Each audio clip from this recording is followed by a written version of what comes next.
নমস্কার বন্ধুরা, আমি রাহুল। আপনারা দেখছেন দুই বন্ধুর রান্নাঘর। আজকে আমরা তৈরি করব মুগ ডালের ভাজা পিঠে। হাতে যদি 10 মিনিট সময় থাকে আর ঘরে যদি এই তিনটি উপকরণ থাকে, তাহলে খুব সহজেই আপনারা এই মুগ ডালের ভাজা পিঠেটি তৈরি করে ফেলতে পারবেন। প্রথমেই আমরা এখানে সোনা মুগের ডাল নিয়ে নিয়েছি 250 গ্রাম। 250 গ্রাম ডালটিকে আমরা একটু লো টু মিডিয়াম আঁচে খুব সুন্দর করে লাল লাল করে একটু ভেজে নেব। ডালটি ভাজার সময় কিন্তু গ্যাসের ফ্লেম বাড়ালে হবে না। গ্যাসের ফ্লেমটি একদম কমিয়ে দিয়ে লো টু মিডিয়াম আছে একটু সময় ধরে ডালটিকে আমাদের একটু লাল লাল করে ভেজে নিতে হবে। ডাল আমাদের ভাজা হয়ে গেছে। এবার আমরা ডালটিকে সেদ্ধর জন্য দিয়ে দেব জল। জল দিয়ে আমরা ডালটিকে খুব সুন্দরভাবে সেদ্ধ করে নেব। ডালটি সেদ্ধ হওয়ার জন্য আমরা গ্যাসের ফ্লেমটিকে একটু বাড়িয়ে দিয়েছি, তাতে ডালটি একটু তাড়াতাড়ি সেদ্ধ হয়ে যাবে।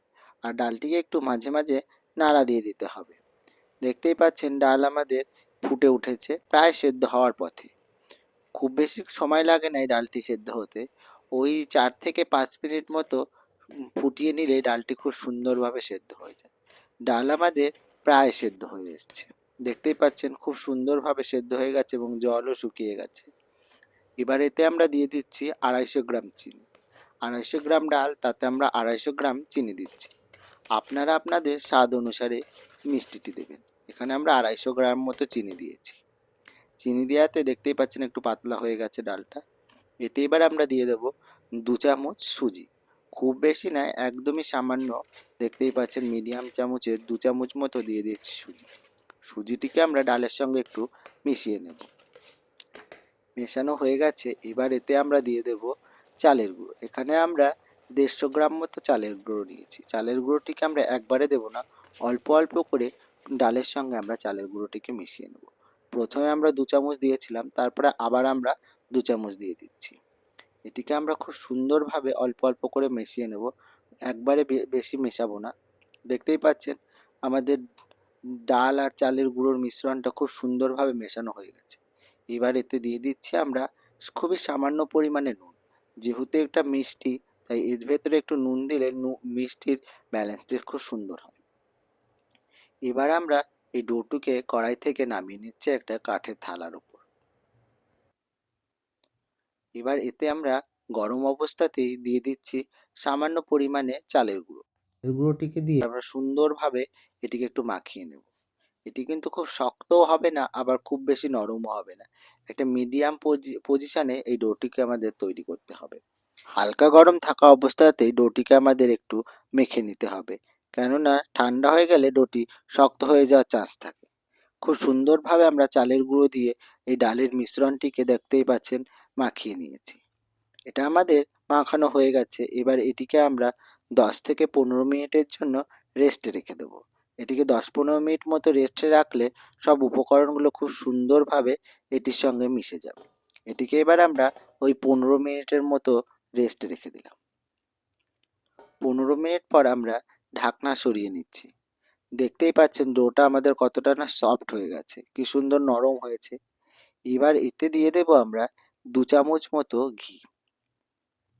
ঘিটিকে আমরা এর সঙ্গে খুব ভালোভাবে মিশিয়ে নেব। আর একবার আমরা এই ডোটিকে খুব সুন্দরভাবে ঘিয়ের সঙ্গে মাখিয়ে নেব।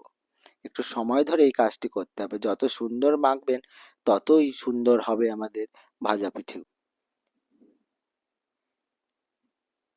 ঘিয়ের সঙ্গে এই ডাল চালের মিশ্রণটি আমাদের সুন্দরভাবে মাখানো হয়ে গেছে। এবার আমরা হাতে আবার একটু ঘি লাগিয়ে নেব।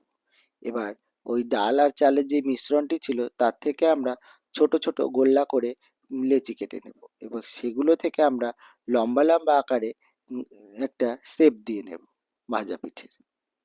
আপনারা চাইলে ছোট বড় নানান রকমের আকার দিতে পারেন। আমরা এখানে একই আকারের লম্বা লম্বা করে বানিয়ে নিচ্ছি। এই একইভাবে আমরা সমস্ত ডোটিকেই এই একই শেপ দিয়ে আমরা তৈরি করে নেব। একে একে আমরা সমস্ত ডো থেকেই এই একই আকারের ভাজা পিঠের আকারের গড়ে নিচ্ছি, লম্বা লম্বা কাঠির আকারে।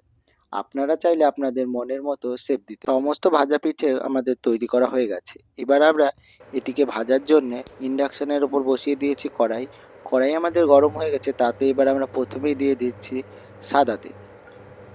তেল আমাদের গরম হয়ে গেছে, এবার আমরা একে একে তেলের মধ্যে সব পিঠেগুলোকে ছেড়ে দেব। পিঠেগুলো যখন ছাড়বো তখন আমরা কিন্তু তেলটিকে খুব সুন্দরভাবে গরম করে নিতে হবে এবং পিঠেগুলো ছাড়ার পরে গ্যাসের ফ্লেমটিকে মিডিয়াম আঁচে রাখতে হবে। খুব বেশি বাড়ালে হবে না, তাহলে পিঠেগুলো পুড়ে যেতে পারে। তাই আমরা লো টু মিডিয়াম আঁচে রেখে পিঠেগুলোকে একটু সময় ধরে লাল লাল করে ভেজে নেব। দেখতেই পাচ্ছেন পিঠেগুলো আমাদের কি সুন্দর একটু লালচে লালচে ভাব চলে এসছে এক পিঠ। এবার আমরা উল্টে দেবো আর এক পিঠ। এই একইভাবে আমরা সমস্ত পিঠেগুলোকে ভাজবো। এই সময় কিন্তু গ্যাসের ফ্লেম ভুল করে বাড়ানো যাবে না, তাহলে পিঠেগুলো পুড়ে যেতে পারে। তাই আমাদের লো টু মিডিয়াম আঁচে রেখে সুন্দরভাবে ভাজতে হবে। দেখতেই পাচ্ছেন পিঠের আমাদের কি সুন্দর কালার হয়ে গেছে। এই পিঠেগুলো দেখতে যত না সুন্দর, খেতে তার থেকেও বেশি সুন্দর। এই পিঠে একবার একটা খেলে আপনার মন হবে বারে বারে খায়। কথা বলতে বলতে পিঠে আমাদের প্রায় ভাজা হয়ে এসছে। আর একবার আমরা পিঠেগুলোকে একটু উল্টে পাল্টে দেব, দিলেই আমাদের পিঠেটিকে নামানোর মতো পজিশন এসে যাবে। দেখতেই পাচ্ছেন সব পিঠেগুলো আমাদের কি সুন্দর কালার হয়ে গেছে। কেউ আর সাদা কালার নেই, সবাই লালচে লালচে কালার হয়ে গেছে। এবার আমরা পিঠেগুলোকে তুলে নেব কড়াই থেকে। এর থেকে বেশি ভাজলে পিঠেগুলো পুড়ে যেতে পারে এবং তিতকুটে ভাব এসে যেতে পারে। ফাইনালি আমাদের সব পিঠেগুলো ভাজা হয়ে গেছে। এই একইভাবে আমরা সমস্ত পিঠেগুলোকে ভেজে নামিয়ে নেব। পিঠেগুলোর শব্দতেই বুঝতে পারছেন পিঠেটি আমাদের কতটা না খাস্তা হয়েছে। ফাইনালি আমাদের মুগ ডালের ভাজা পিঠে তৈরি হয়ে গেছে। মুগ ডালের ভাজা পিঠের রেসিপিটি যদি আপনাদের ভালো লাগে, অবশ্যই আমাদের চ্যানেলটিকে সাবস্ক্রাইব করে আমাদের পাশে